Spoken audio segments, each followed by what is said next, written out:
Má, você falou que até os seus 14 anos sua autoestima era muito baixa e que melhorou após você cortar o cabelo. Conta pra gente essa história. Então, eu falo isso e as pessoas não acreditam, mas é verdade, eu juro. Eu era uma criança e adolescente muito feia. Mas você lembra, assim, essa baixa autoestima começou na infância ou no começo da adolescência? Que a gente tá já no momento ali, né, de descobertas e tudo mais. Eu sempre fui a pessoa que as pessoas brincavam, gordinha! Então, assim, antigamente era uma coisa muito mais intensa, né? A minha fase da infância e início da adolescência era a fase em que os transtornos mentais da moda, entre aspas, era anorexia e bulimia. Então era a galera com a barriguinha negativa e eu era a menina gordinha. Então, padrão. Verdade, eu lembro dessa época, dessa fase também já passei. Fase tensa. Então, assim, o padrão esperado era uma pessoa extremamente magra, com os ossinhos à mostra, cabelo liso e loiro. E eu, como vocês podem ver, tenho cabelo cacheado, pela minha raiz ele é castanho, tá?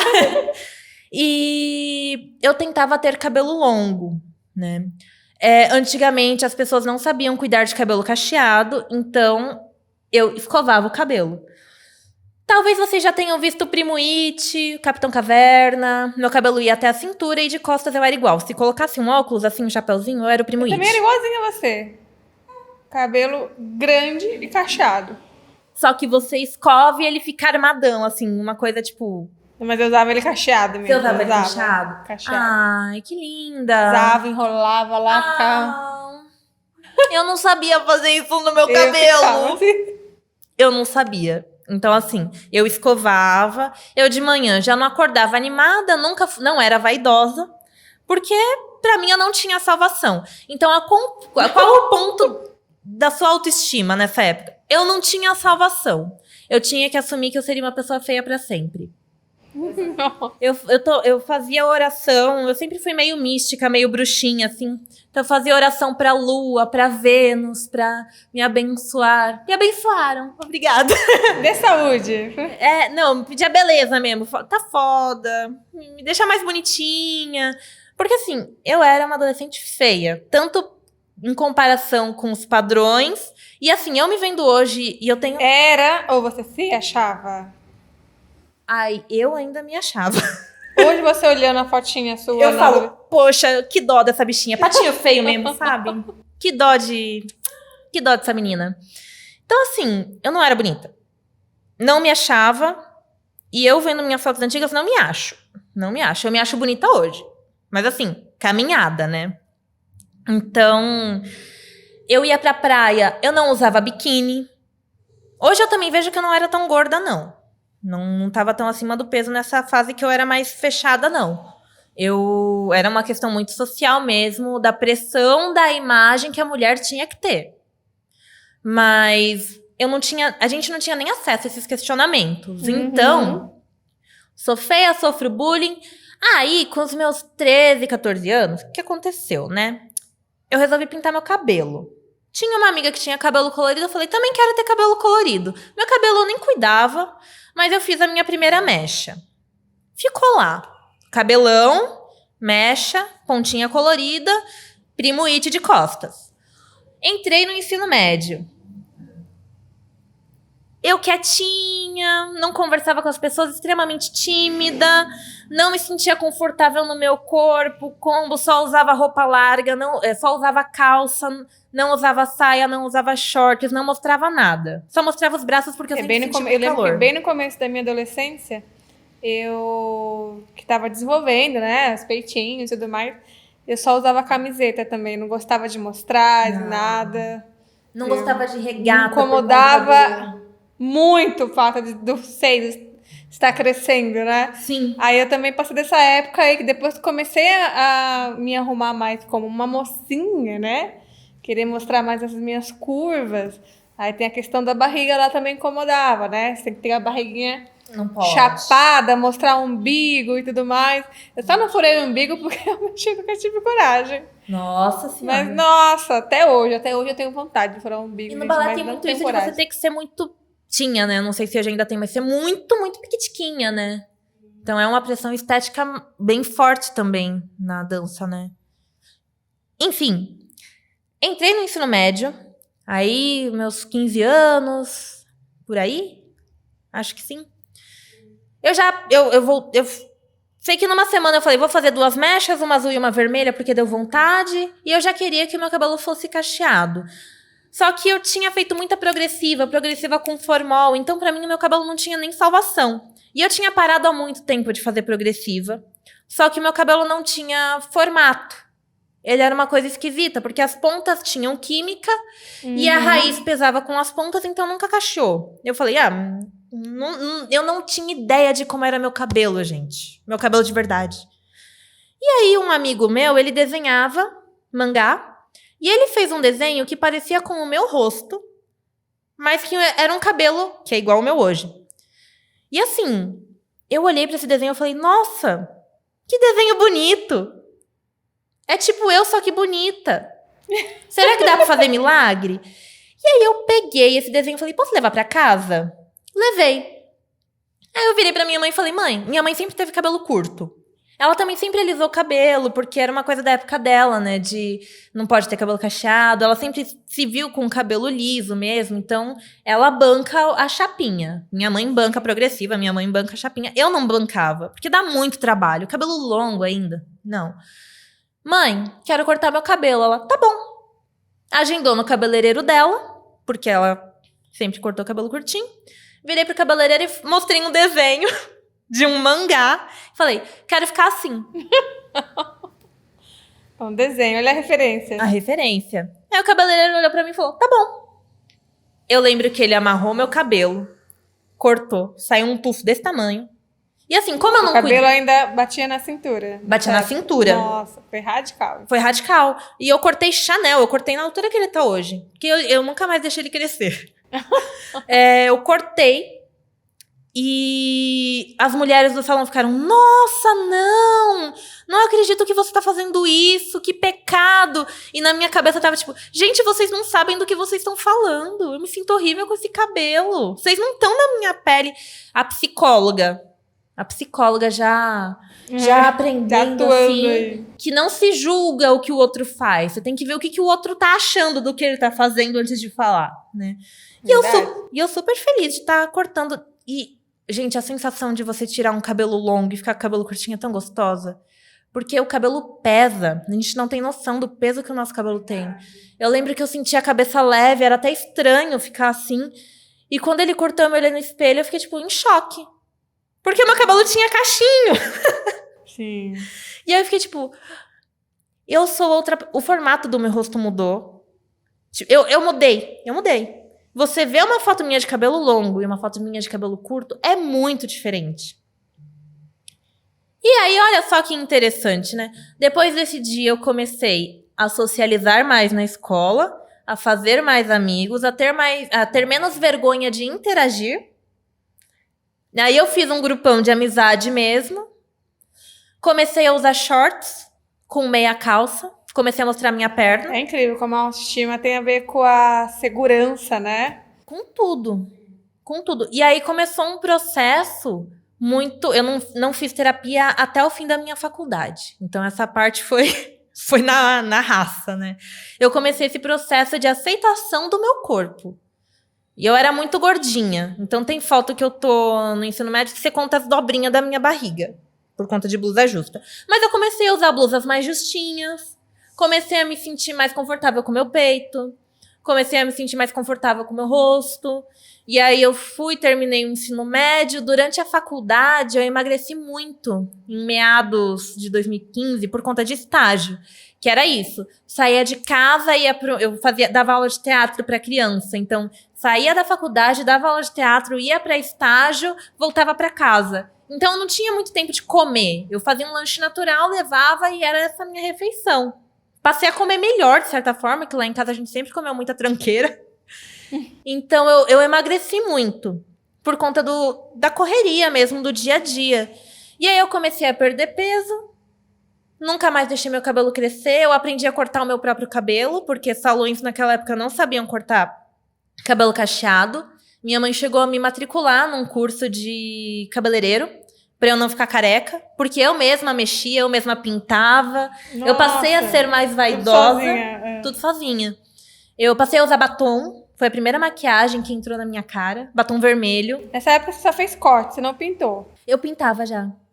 Você já pintava? Já também? pintava, não pintava sozinha. Da primeira vez eu pintei no salão, aí eu lembro que eu fiquei um monte de tempo sentada na cadeira, e eu falei, mas o cara só descolorou e colocou tinta, isso eu consigo fazer em casa. E aí eu comecei a pintar meu cabelo sozinha. Então eu tinha uma mecha aqui e a parte de trás toda. Eu nunca tive coragem de pintar o cabelo todo, até recentemente, né? Foi recentemente que eu fiquei ruivinha. Mas eu tenho cabelo colorido desde os 14. Vermelho, azul, roxo, verde. Nossa. Eu já tive ele platinado, cinza. Aí quando eu entrei nesse estágio na penitenciária, eu falei, preciso de uma cor mais normal, não posso ir com cabelo branco. Não posso com cabelo cinza, né? Porque ele tava chumbado. Pintei de... como é que chama? Marsala. Marsala, né? Era uma cor da moda na época, que é aquele ruivo, meio rosa, meio vinho, meio indefinido. Só que como o meu cabelo tava branco, ele ficou da cor do microfone. Aí eu falei, é isso, vão ter que me aceitar. Eu passei no concurso, vão ter que me aceitar no estágio. Nossa. Então eu pintei dessa cor mais normal. Como eu ainda não tive contato de fato com psicodrama, rezava a lenda que eu ia ter que ter um cabelo normal para ser psicóloga, né? Como psicodramatista não é uma exigência, então tudo bem eu ser uma profissional de cabelo ruivo, assim, laranjão. E aí eu fiquei mais velha, comecei a ir pra balada, né? Conheci um amigo, beijos Bori, que saía muito, eu comecei a sair muito com ele, e aí comecei a me sentir mais à vontade com o meu corpo, porque eu sempre fui muito calorenta, então às vezes eu não usava regata, porque eu tinha vergonha do bracinho gordo, né? E na balada, às vezes eu ficava sem camisa, ficava só de sutiã, usava aqueles sutiãs mais compridinhos, que hoje é igual um cropped, né? É o equivalente a um cropped de hoje em dia. Só que não tinha cropped naquela época. Então, às vezes, os bombeiros iam falar, põe roupa, eu, tá bom. Tirava, bem rebelde, porque eu tava com calor, e comecei a aceitar o corpo que eu tinha dentro desse processo que eu tava vivenciando. E aí, foi uma coisa que foi evoluindo, eu comecei a ter uma visão mais crítica, né, de o que me faz não gostar do meu corpo. Eu acho que o meu nariz é um exemplo muito... Eu nunca desgostei do meu nariz, eu sempre gostei do meu nariz, na verdade. Mas você vê o nariz das pessoas hoje em dia, é todo mundo o mesmo nariz. Todo mundo faz uma plástica no nariz porque quer ter o nariz pontudinho, né? Pequenininho. O filtro do Instagram que muda a nossa cara. Então a gente vai querendo transformar a nossa cara do mesmo jeito que a gente se vê no filtro. Que o filtro é. Isso é uma questão que os psicólogos estudam hoje em dia, porque é muito sério isso. E eu comecei a questionar. Porque tem gente, que eu percebo umas pessoas que eu acompanho, que elas sempre usam o mesmo filtro. Isso. E assim, a pessoa ela acaba se acostumando a se ver daquela maneira, né? Isso, exatamente. E se aceita cada vez menos na vida real. Exato. Eu uso filtro, eu uso sempre o mesmo filtro, mas é porque é um filtro que não deforma rosto. Ele só deixa a cor mais viva, porque eu acho que meu cabelo fica bonito com a cor viva. Então, assim... Maravilhosa. Ele dá aquele blurzinho, porque eu não uso muito maquiagem no dia a dia, então é só pra parecer um pouco mais ajeitadinha, menos olheira, porque eu sempre tive olheira desde criança. Nossa, esses filtros que mexem com o tamanho de nariz e queixo, isso e aquilo... Eu não consigo usar nenhum. Eu não gosto, eu me sinto estranha. Isso mesmo. Estranha. Não consigo me sentir mais bonita, eu me sinto estranha. Peraí, não sou eu. Eu não me reconheço. Mas aí que tá. Foi isso que eu comecei a questionar. Porque são esses os processos que mexem com a nossa autoestima. Qual que é o padrão que eu deveria seguir e como que eu deveria me ver? Versus como eu me vejo, como eu sou e o que eu quero fazer com o meu corpo. Então, assim, você quer fazer uma plástica? Faz. Mas se pergunta antes, você quer fazer uma plástica porque você quer ver o seu corpo dessa maneira ou porque o mundo tá querendo que o seu corpo seja dessa maneira? Eu trouxe o exemplo do nariz. Teve até uma pesquisa que saiu, mas eu não vou saber dados sobre ela, não. De pessoas que... número de cirurgia plástica de nariz que aumentou por conta de filtro de Instagram. Nossa. E aí, não vou ter dados, gente. Joguem no Google Scholar aí. Eu sei que ela existe, mas eu não tenho dados pra falar. Mas as pessoas mudam o nariz porque não gostam e não gostam por conta do filtro. Sim. E aí, eu já me peguei me perguntando, será que eu gosto do meu nariz? Porque ele tem uma curvinha assim, narizinho de italiano, que tem um calombinho. Mas bem pouco, bem discreto. E eu acho bonito, porque ele conta um pouco essa minha história, assim, né? E eu falo, não, por que eu tenho que ter um nariz igual ao dos outros, né? Por que só aquele nariz é bonito? Por que o meu nariz não é considerado um nariz bonito? Só porque ele não tá no padrão? E aí a gente volta para aquela adolescente excêntrica que nunca tava dentro do padrão e que teve que aprender com a vida a não estar no padrão. Uhum. E aí, no momento que eu me desamarrei do padrão, que era cabelo longo, cabelo liso, e aceitei meu cabelo curto e cacheado, porque na época ninguém tinha cabelo curto e cacheado, né? Foi um uou, como assim? O que é isso? Eu chamava muita... Ainda chamo por conta da cor. Mas na época eu chamava muita atenção onde eu andava, porque você só via cabelão liso escorrido, né? De chapinha. Então, eu ter saído do padrão me mostrou que para eu ser feliz comigo mesma, eu não tenho que seguir esse padrão que as pessoas impõem. Com certeza. Né? E aí, quando eu entendi isso, eu comecei a aceitar muito mais o meu corpo. Foi depois que eu comecei a aceitar mais o meu corpo que eu comecei o pole. Eu acho que tem uma questão com autoestima muito grande também, porque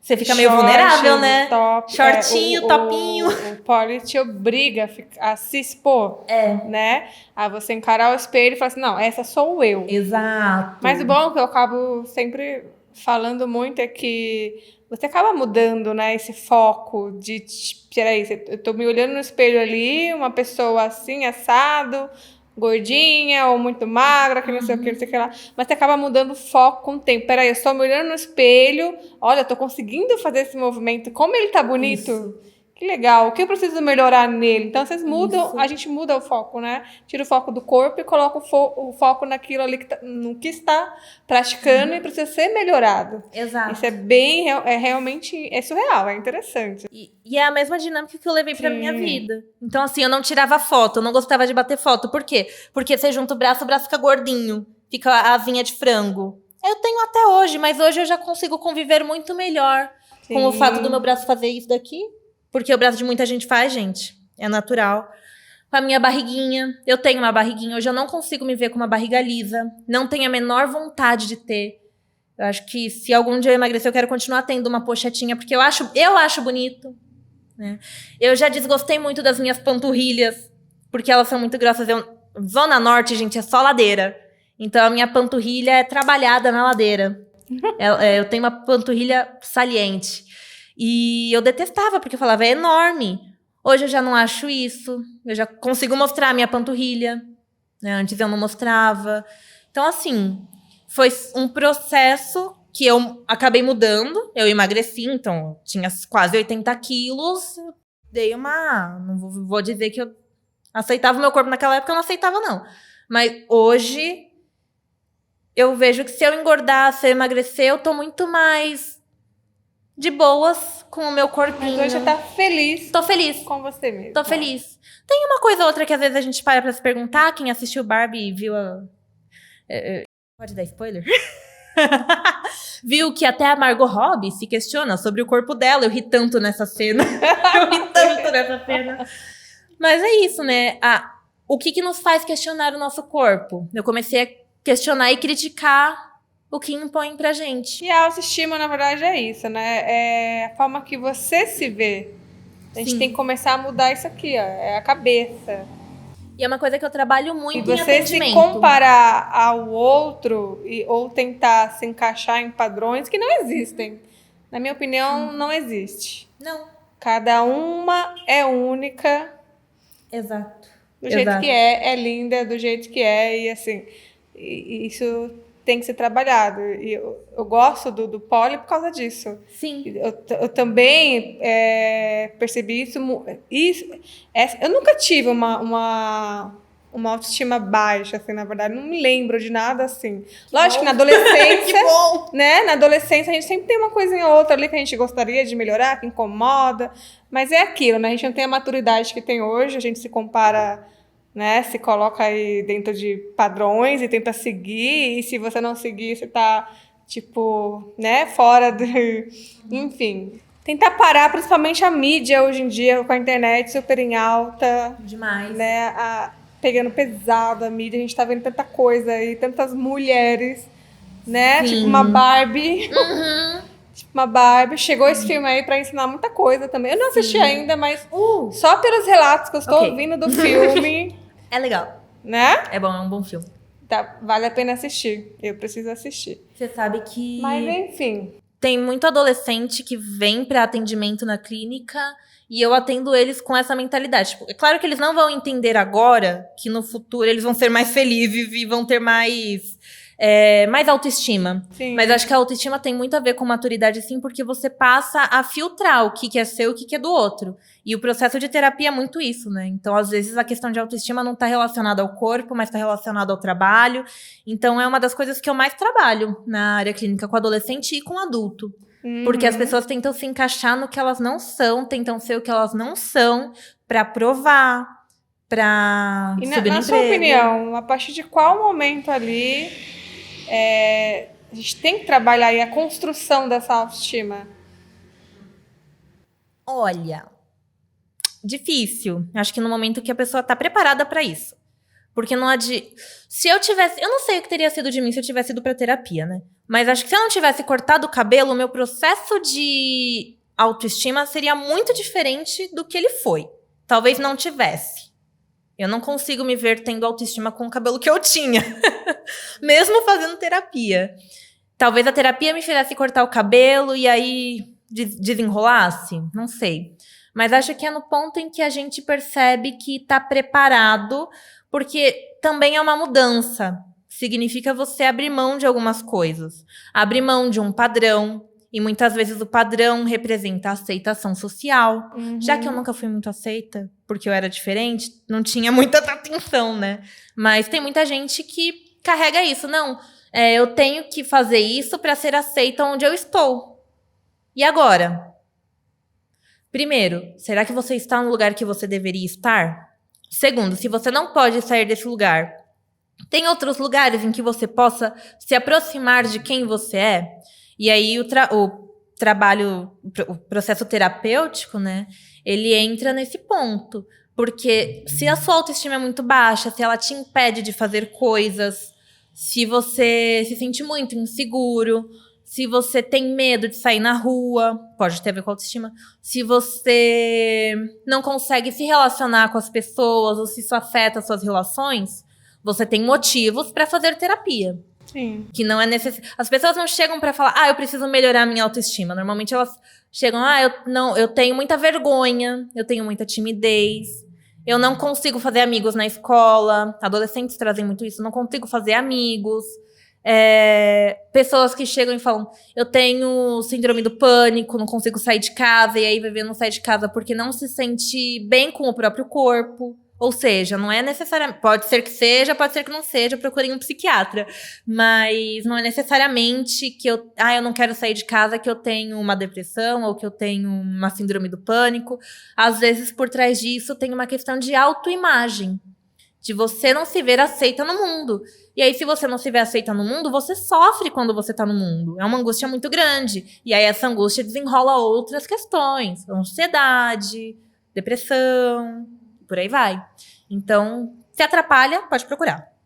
Mas assim, na minha opinião, a autoestima ela já é construída até na infância. Mas assim, principalmente na adolescência, né? Que a gente está passando por mudanças, né? Os hormônios estão mudando, o corpo está mudando. Então, assim, não é só falar ali dessas mudanças, conversar com o filho, com a filha, mas sim... sobre a autoestima. Na infância, como é que você começa a trabalhar a autoestima? Existe uma diferença de quando, por exemplo, menina, né, que adora se arrumar, põe roupinha, põe isso e aquilo. falar, nossa, como você está bonita. A gente costuma falar, como você está bonita com esta roupa. Não, esta roupa está bonita em você. Exatamente. E a pessoa já é linda. Então são coisas assim, né? Pequenas. Sutilezas que fazem muita diferença. Então, acho que assim, a autoestima tem que ser construída, é uma questão muito mais psicológica, né? Mas só tendo uma distorção ali da sua autoimagem. Deve ser construída, acho que, na infância. Dá para trabalhar isso desde, né, pequenininho. Você imagina que a nossa mente é como se fosse uma casinha. Então, desde a infância, a gente está preparando o terreno, aí constrói a parede. Quem constrói essa parede são os nossos pais. Sim. Chega na adolescência, o que a gente faz? A gente vê se a gente gosta dessa parede ou se a gente quer uma parede diferente.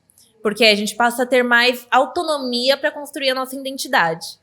Então, normalmente, naturalmente, a gente passa por todo esse processo de redescoberta de novo, de identidade.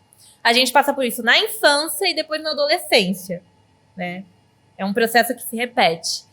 Então, se você tem uma infância com pais que te acolhem, que te apoiam, que conseguem aceitar quem você é, as suas expressões, que sabem como colocar limite, porque a criança precisa de limite, eu não tô falando que não precisa, mas como que se coloca o limite numa criança? Você bate nela? Você deixa ela de castigo? Você fala, eu devia te deixar, como é que é no Lilo e Stitch? Eu vou te trocar por um coelho. Não. Isso faz com que essa paredinha que está sendo construída ganhe umas rachaduras. Sim. Que talvez ela consiga reestruturar, talvez não, durante a adolescência. Me pegando de exemplo. Não que os meus pais tenham me colocado essas rachaduras, mas o processo de bullying colocou. Então, o que eu vivenciava nas escolas criou rachaduras na minha paredinha, a ponto de eu achar que eu não tinha salvação. Nunca seria uma pessoa bonita. Nunca seria uma pessoa legal. Né? E na minha adolescência eu tive um espaço muito acolhedor, que foi esse meu ensino médio, com pessoas muito acolhedoras e diferentes que nem eu, que me permitiram cobrir essas rachaduras. Então, refazer essa parede com base nessa sociedade adoece, a sociedade cura. Então, um grupo que me ajudou a curar, né, essas feridas, essas questões de autoimagem, de autoestima, que foi um processo bem longo, tá, gente? Tô falando de adolescência até ainda hoje acontece. Então, não é do dia pra noite. Mas a gente tem essa possibilidade. Agora, o que a gente vê é que muitas vezes as pessoas não têm esse espaço acolhedor. Ou então, o espaço acolhedor é só dentro de casa e na rua a pessoa sofre. Ou a pessoa sofre em casa e fora. Ou sofre dentro de casa e é acolhida fora. É muito difícil ter É difícil, né? Ter uma família e um ambiente fora que acolham todas as suas características. Sem julgamento. E também tem a questão da autoestima, não está só relacionada com o físico, né? Não. Mas o comportamental. Os trejeitos, os gostos. Sim. Então, eu me uni muito fácil no meu ensino médio, porque tinha muita gente que gostava de coisas que eu gostava. Não música. Música nunca foi um ponto em comum. Nunca. Mas anime, mangá, serial killers. A galera gostava de terror, de uma coisa mais gore. Internet, jogos. Então, assim, pelos gostos em comum, eu fui me encontrando. E aí, fui me encontrando, fui me sentindo confortável, a ponto de expressar isso pelo meu corpo, cabelo, e por aí vai. Então, é todo um arcabouço que você tem aí, que vai ajudando nesse desenvolvimento, né? Muito louco.